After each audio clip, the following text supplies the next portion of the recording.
Anyway, now we're going to move on to our next session, much anticipated. We have here, let me open ChatGPT. What does ChatGPT say about our next speaker? Let's see. Yeah. Srinivas Narayanan is from China. No, sorry. No, sorry, it's hallucinating. Welcome, Srinivas Narayanan. I'll tell you a little bit about him as we talk to him. Srinivas, of course, is from my hometown as well, Chennai. So great to have you with us today. Great to be here. Yeah. And he used to be at Meta, worked there for a decade, I think, almost, building up infrastructure and doing many things at Meta. And then Sam Altman wooed him away to OpenAI a couple of years ago to run engineering. So anything good, you can credit him. Anything bad, you can credit him, right? Responsible for social media and AI, yeah. Both. So it's great to have you, Srinivas. So tell us, today's world, GPT-5, what worked, what needs to be improved? I am super bullish on what's going to happen and how AI is going to transform our lives. I'm generally an optimist, but I think what we are seeing is just incredibly transformative. ChatGPT, probably you all know, it's the fastest growing app in history. We have over 700 million weekly active users in basically 2 years, right?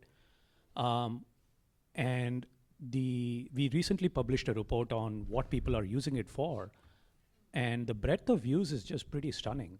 People use it for education, people use it for getting advice, financial advice, health advice, emotional assistance, and legal advice. And we're using it for creativity. We're generating images, we're generating essays. And so I think it's pretty stunning to see the wide breadth and variety of use cases that people are using it for, and that's been amazing to watch. In businesses, we can talk about it more. It's much earlier, I would say. I think there's lots of challenges when AI tries to enter a business, and how does it actually understand the nuances of the business. I think we're a little bit early, which is also why I decided to focus on it more, because there's a lot of opportunity there as well. But yeah, it's super transformative. Of course, we still have challenges. The models can make up stuff once in a while. And maybe one way to think about it is that we have reasoning models which are basically a year old, right? So before reasoning models, you ask a question, the model would just come back with an answer immediately. We all know that's not how humans work. If I ask you a simple question, you would give me an answer immediately. If I ask you something very complex, and then you're going to take time to respond. So that's sort of what's happening with the next trend. We have reasoning models that have the ability to think for longer before answering. And we're seeing incredible adoption with that. That's GPT-5 tried to merge the reasoning and the non-reasoning models. And we have huge adoption in that. But today, I would say the reasoning models can think for order of, say, minutes, like in order for 10 minutes, 20 minutes, right? So we went from instant answers to models that can think for maybe a minute, maybe orders of minutes, maybe up to an hour. But if you think about humans, we work on problems that take years or even decades sometimes. So I think what I see the future is that we're going to have models that will have the ability to think for longer and longer and work on more and more complex problems. So, we've gone from seconds to minutes to maybe an hour. And I think eventually we'll have multiple hours, days, weeks, years. And that's kind of like how I see it. Wow, that's amazing. But one thing that caught my attention with the recent release is also Conmigo. Sal Khan had the YouTube channel doing well, and then everybody thought AI came, it's going to go away, right? But in fact, they morphed and worked with you. Talk to us about your partnership and what Conmigo can do with OpenAI. Yeah, I mean, education is incredible to see how people are using it in education. I mean, we all know, kids are using it, but Conmigo has leveraged AI in a way to make education more personalized. And it's a tool not just for students, but also for the teachers who are crafting lessons, right? So the ability for AI to meet where people are and to create customized learning plans, I think is incredibly useful. And Conmigo has done that. They've also created it as a tool for teachers to create learning plans and to review it, and so teachers can be more effective as well. So I think more broadly, the ability for AI to personalize and to kind of meet where you are and help you learn better is just incredible. And I think we're seeing a lot of early signs of that. Fantastic. So what can we expect? I know you guys move at lightning pace compared to me, who came from the enterprise software industry where the next release was a year apart, right? Now it's days. You're one of the most energetic people I know, MR. So, but with GPT-6, when can we expect it? What can be there? Just give us a kind of a speculation on that. I think exact dates are hard to predict, but I think you can look at our history. We've kind of had one major model probably every 6 to 12 months. And that trend, I think, will continue. You know, we had GPT-4 in 2023, 4.5 last year, GPT-5 now. But I think the trend of having more complex models that can think for longer, that can be smarter in general, I think that is going to continue, and we'll continue to do that. But it's not just about core model intelligence anymore. I think one of the things we know it's limiting AI adoption in the real world is how does AI understand context when it gets deployed in a new setting? Like, if you look at it in our personal world, or if you look at it in a business world, there are lots of applications we use. There are a lot of documents and things that are kind of unique to each of us, but the AI doesn't really understand it because it's trained on largely public corpuses. So the ability for it to understand a new situation and to learn on the fly, I think, is actually one of the challenges, and we're working on it. And how well can a model adapt and get the right context to feed in to the AI, I think, is going to be interesting. We're going to work on that. I know you started with the core products, and now you've kind of focused on B2B, right? That's your new position at OpenAI. So what does that entail? What are you looking at? How can people work with you? Tell us more about that. Yeah, so as we talked about, we've seen incredible growth in our consumer products, and that's awesome to see. But there's this massive world of businesses, and for me, a huge motivation to go to OpenAI was to help AI make transformative impact across multiple industries. If you have models now that are winning math Olympiads, they are winning coding competitions, but then when you look at, okay, what's the impact of that in businesses? It's still early. Like, there hasn't been like a transformative story and say, oh my God, like, the chip design industry has completely transformed, and, all of that, right? So that, I think, has been a big motivating factor for me. So my role is really focusing on how do I make AI more impactful in business context. We have a developer platform, so anybody who can build on us, we are going to grow that. We have core APIs, and we're going to build more agentic platforms for companies to build agentic applications. You're going to hear about it more actually on Monday. We have our dev day, and we'll see a bunch of announcements. But that's my role. But it's not just about the platform. It's also about how do we build products and solutions that can be deployed in enterprises very easily. And lastly, how do we help companies transform? Because that, I think, ultimately is what we all are after. Like, how do we cure diseases? How do we transform education? How do we revolutionize how we design chips or make energy? And so there is these huge, huge opportunities out there. We're not obviously going to do it alone. I think we're going to try to make really good models, but we're going to have to do this in partnership with companies that have deep domain expertise in these areas. And so we're always looking for ways to work together and to partner and to help, bring transformative change. So recently you announced a product where if I'm looking for a product, right, you can actually go buy it instantly using OpenAI. So take us through the thinking behind how you make e-commerce happen on the fly. What is that all about? Yeah, the motivation starts with, again, like we are now in a world where people want answers. They just don't want links. And it was a very natural evolution when we saw how people are using ChatGPT. They come in with a problem, which is, hey, I'm looking for a car. Can you help me? And here are my constraints. And instead of just letting them say, okay, here are 10 websites, you can go and figure it out for yourself, we think we can do a better job, right? We can go and analyze what the information is, understand your constraints, understand what you're looking for, and give you much more personalized answers that meet you that deliver what you're looking for. And then the next step is actually, how do we help you close the loop? And so I think that's a huge opportunity. I think we want to work with businesses to bring them into where you are and how you are consuming information. And I think that's a massive opportunity for us. In the future, I think this is going to get even more interesting, right? Today, you are personally doing all this stuff. Like, you are starting with an intent and you're closing the loop. I think we're going to see more and more agentic systems in the future where I'm going to find a personal assistant for me that understands me deeply, and it is going to know how to work with other agents or other companies and negotiate with each other, figure out how to do transactions on my behalf, and of course check in with me when it's not clear. But I think that's going to be the interest. We're going to move to a world of agents working with each other. Great. We have some questions from Slido.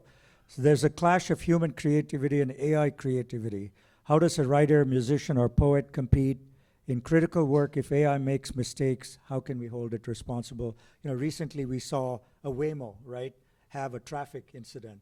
Who gets ticketed, right? Yeah. These are the kinds of things that are coming upon us. Yeah, I think that's a great question. I think on creativity, my view is that, this is a tool at the end of the day, and it is democratizing creativity. If you look at the past eras, right, even look at what happened with mobile cameras and the rise of TikTok, the rise of Instagram, YouTube. I mean, it has put creativity into the hands of millions and millions of more people and not being restricted to a handful of few, right? And this is going to be that on steroids, where with you have AI, anybody in the world can be creative. I had this really interesting story. I met Shekhar Kapoor, I assume you all know him, incredibly well-known filmmaker in India. And he tells these stories of how people in Dharavi are using AI to tell stories. That was never possible before, right? You had mobile phones, but the power of storytelling and what you can tell with AI is just completely changed. So I think it is, actually I'm a huge proponent of this being a great tool, and it's going to democratize access to a lot more people in the world, and you're going to see a lot more interesting stories, and I think we're going to be better off for that. And I do think, of course there is risk in, if AI make mistakes, how do we hold them accountable? I don't think this is a solved problem. I think we'll have to work through this. I think the AI will get better and better about monitoring auditability, and so you will actually have tracing for knowing how the AI is working and where it's making mistakes. But then there's also, societal and legislative questions on, what do we expect from AI and how do we craft regulations around this? And I think that's an open question. We'll all have to work through this as a society. Another question came up is, does AI have humility? I thought that was an interesting one. AI certainly has a personality. And actually, one of the things we learned quite a bit with GPT-5 is that, we thought it was a great model. It was much better in intelligence. We roll it out, and a lot of people were pissed off at us, right? And part of the reason is that it has a personality and it has a character on how you want to interact with it. And people loved how they interacted with their previous model, or GPT-4. And they weren't happy with the tone and the personality of GPT-5. And so we had to go back and work on it. And so where I think this will evolve is that we will give more options for people to have them control how they want the AI to interact with them. If you want the AI to be humble, talking to you, you should tell that, and the AI should be that. But if you want a slightly different personality, I think you should have that option. Ultimately, we want the control to be in the users. Any questions? I know, please go ahead. Sridhar first. Just shout it out. Or Mike.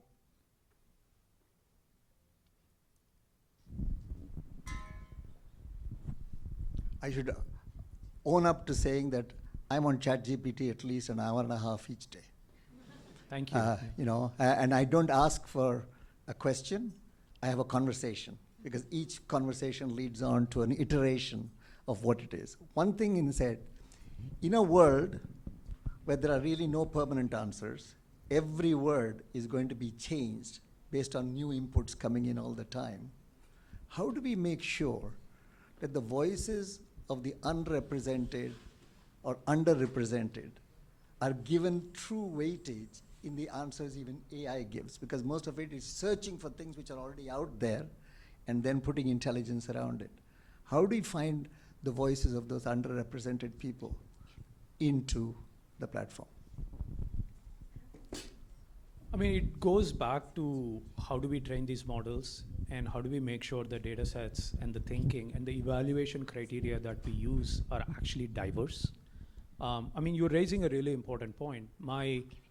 I'm actually more hopeful that we can solve these things with AI. Like the fact that there are underrepresented voices and they don't get heard is a societal problem. It's not just an AI problem.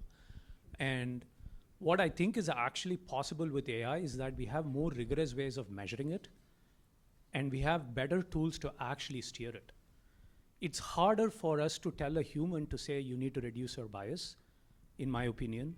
It's easier to tell an AI that you need to reduce your bias and here is how you go do that. So that's why I think I'm actually more optimistic about it. Great. Good one. Raj? Hi, Srinivas, great talk. And ChatGPT has done wonderful things in the last few years since it's come out. And it's basically, most of these LLMs are trying to mimic the human brain. And recently there was a report from MIT Media Labs looking at what it's doing to the human brain, especially 19 to 34 years old, limiting their critical thinking, specifically looking at neurons that are firing. Would love to hear what you think about it.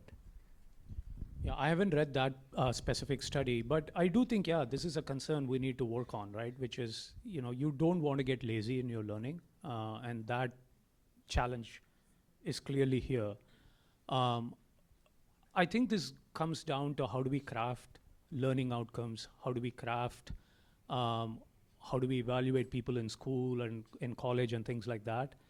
And so while the opportunity is there, while the challenge is there, I think the positive side is also there. The fact that you can actually personalize education, you can meet them, you can deliver better outcomes. So, like with any technology, it's a dual-edged sword. Like there are downsides, there are upsides. And I think it's all of us to figure out and the applications and the products we build on how do we sort of benefit how do we steer this in a way that the positive outcomes are reinforced and not the negative ones. I think our whole evaluation systems and other things have to change. Because if you continue doing what you're doing, I think there is the opportunity for things to just be lazy and just use these as tools to solve our problems and move on. But I think if we can reimagine what education is, I think we'll get better outcomes.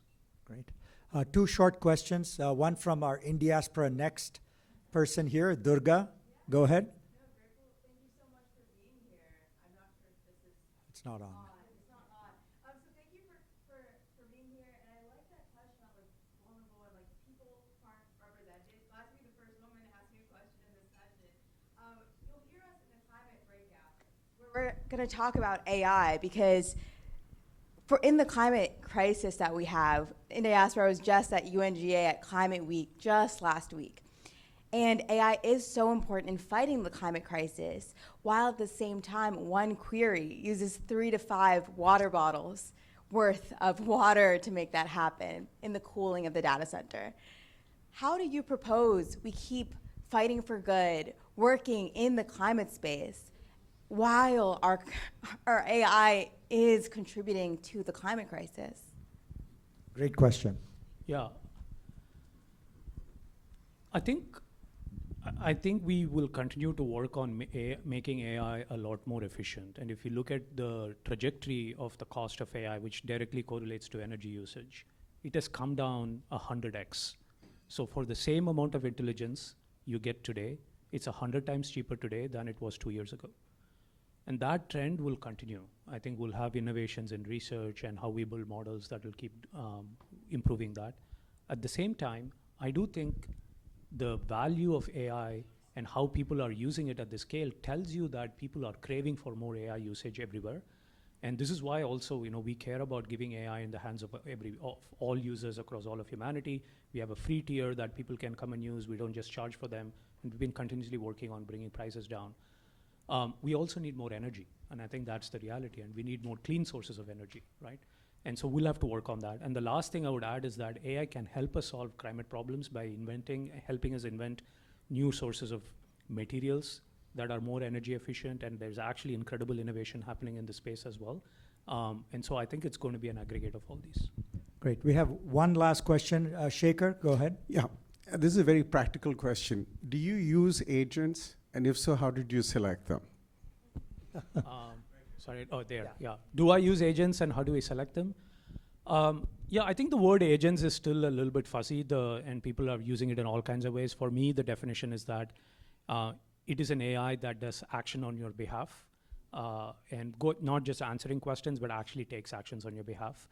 Yeah, I use agents. ChatGPT has a product called Agent, and it can do deep research for you, which is probably the most useful thing I have used. I give it a thing, it thinks for very long, it goes and searches and comes back. It can also do web usage for you. If you want to just go buy groceries, you just tell it, hey, go use Instacart, and here's the 5 things I need. It'll go do it and, use the web and create a cart and confirm with you before you do that. So these are a couple of ways we are using it. Customer service is probably the most common example of AI deployed in the real world, which is agentic. So many companies are using this, and I actually think there's plenty of good examples there. And you're going to see this in every function, sales, customer service, customer experience, and other other functions in the business will also get transformed. Commerce, I think, will happen. So yeah, I think we're in the very early stage, and I'll expect it to use a lot more of it. Quickly, to wrap up, 2 more questions that have come up that are important. One is, how do you stop using AI for illegal activities? We spend a lot of time on security and safety at multiple levels, right from looking at what data sources we use to train the model. We have a phase called post-training, where we spend a lot of time crafting policies for what should be allowed and what shouldn't be, and how do we get the models to conform to that. And then we also have monitoring at scale. Once we deploy it, we look at what queries are being sent, and are they violating our policies, etc. So it's sort of like multi-pronged, but we're going to have to continue to work on it, right? Like any new technology, we learn new things all the time, and we'll continue to learn and iterate and improve. Last question. We had a couple of sessions yesterday. Impact of AI on jobs. We're going to lose jobs. We're going to gain jobs. What is your take on that? My take is that the jobs will definitely change. But in net, I think humans will have plenty of things to do. It's just what we do will be very different. And I've said this before, even if you look at coding, the job of an individual is going from being an IC to being a CEO, right? Which is, I think everybody will have to think about what they want to accomplish, and the how they want to accomplish will be increasingly done by AI. So I think what this means in net for society is that our ambitions for what we can do together will increase. And that means that there will be new jobs that will all help us think about what we want to do. We can ask you 100 more questions, but we'll ask ChatGPT that. So Get better answers, yeah. thank you, Srinivas. Appreciate it.